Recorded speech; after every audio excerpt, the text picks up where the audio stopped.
Assalamualaikum warahmatullahi wabarakatuh. Bagaimana kabar kalian hari ini? Semoga kita selalu dalam lindungan Allah Subhanahu wa Ta'ala. Baiklah, kita bertemu kembali pada pelajaran ilmu pengetahuan alam dengan materi mengklasifikasikan makhluk hidup dan makhluk tak hidup.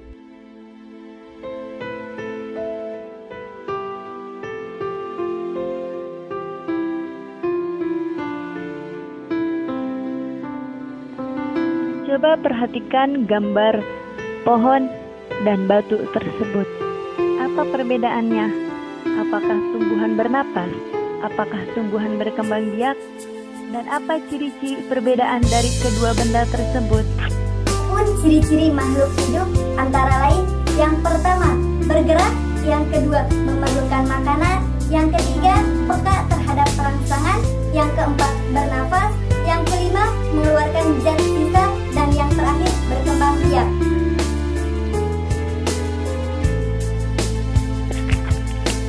Selanjutnya, bernapas atau respirasi. Bernapas atau respirasi merupakan proses mengambil oksigen dari lingkungan dan mengeluarkan gas karbon dioksida dari tubuh. Oksigen digunakan untuk mengubah zat makanan menjadi energi secara kimiawi. Energi yang dihasilkan digunakan untuk berbagai aktivitas tubuh. Manusia bernapas dengan paru-paru. Hewan yang hidup di darat juga bernapas dengan paru-paru, misalnya kucing, kelinci, ayam, burung, dan sapi. Hewan air umumnya bernapas dengan insan, misalnya ikan gurame, ikan tuna, dan ikan hiu. Ada pula hewan air yang bernapas dengan paru-paru, tetapi dapat bertahan lama di dalam air, misalnya penyu, paus, lumba-lumba, dan duyung. Yang merupakan kelompok hewan mamalia air, beberapa kelompok hewan memiliki alat pernapasan yang masih sederhana, misalnya cacing tanah bernapas dengan kulit, dan serangga bernapas dengan trakea. Yang kedua adalah bergerak. Kalian dapat berlari, berjalan, berenang, dan menggerakkan tangan. Itu merupakan ciri dari bergerak.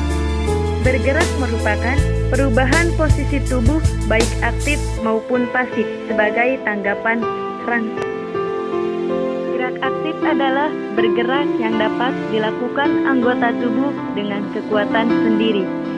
Sedangkan gerak pasif adalah bergerak dengan dapat dilakukan bantuan orang lain.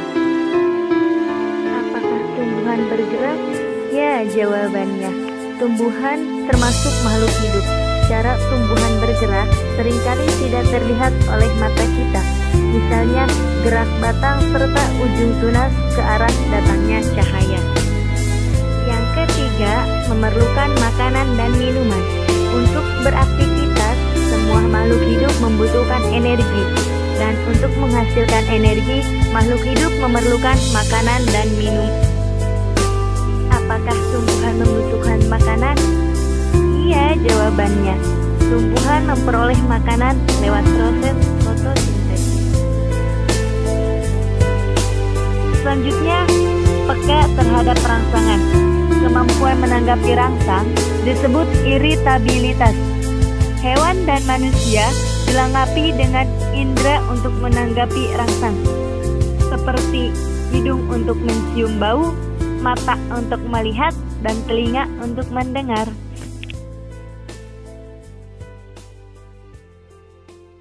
Selanjutnya, mengeluarkan zat sisa atau ekskresi. Setelah berolahraga, tubuhmu berkeringat. Demikian pula saat udara panas, tubuhmu berkeringat. Sebaliknya, saat udara dingin, kamu lebih sering buang air kecil mengeluarkan urin. Keringat yang mengandung garam mineral dan urin merupakan contoh zat sisa yang dikeluarkan makhluk hidup. Ciri makhluk hidup selanjutnya adalah beradaptasi. Pernahkah kamu memperhatikan bagaimana anjing dan kucing tidur? Mereka menggulungkan badannya, bukan? Apakah hewan tersebut menggulungkan badannya pada hari panas? Perhatikan bahwa unta menyimpan lemak sebagai cadangan makanan di punuknya. Kaktus memiliki daun berbentuk duri untuk mengurangi penguapan air di lingkungannya yang panas. Teratai memiliki daun yang lebar untuk mempercepat penguapan air di lingkungannya yang berair. Pohon akan menggugurkan daunnya pada musim kemarau untuk mengurangi penguapan. Semua contoh tersebut merupakan bukti bahwa makhluk hidup dapat menyesuaikan diri atau dapat beradaptasi dengan lingkungannya. Kemampuan beradaptasi membuat makhluk hidup dapat bertahan hidup di lingkungannya. Dari uraian tersebut, dapat disimpulkan bahwa makhluk hidup mempunyai persamaan sifat atau ciri. Ciri tersebut adalah bernapas, bergerak, bereaksi terhadap perangsang, memerlukan makanan, tumbuh, mengeluarkan zat sisa, berkembang biak, dan beradaptasi dengan lingkungannya. Dan tugas untuk kalian, carilah bagaimana tahapan klasifikasi. Yang kedua, urutan takson dalam klasifikasi. Yang ketiga, kunci identifikasi. Yang keempat, metode penanaman ilmiah. Dan yang terakhir, manfaat klasifikasi. Selamat mengerjakan, kerjakan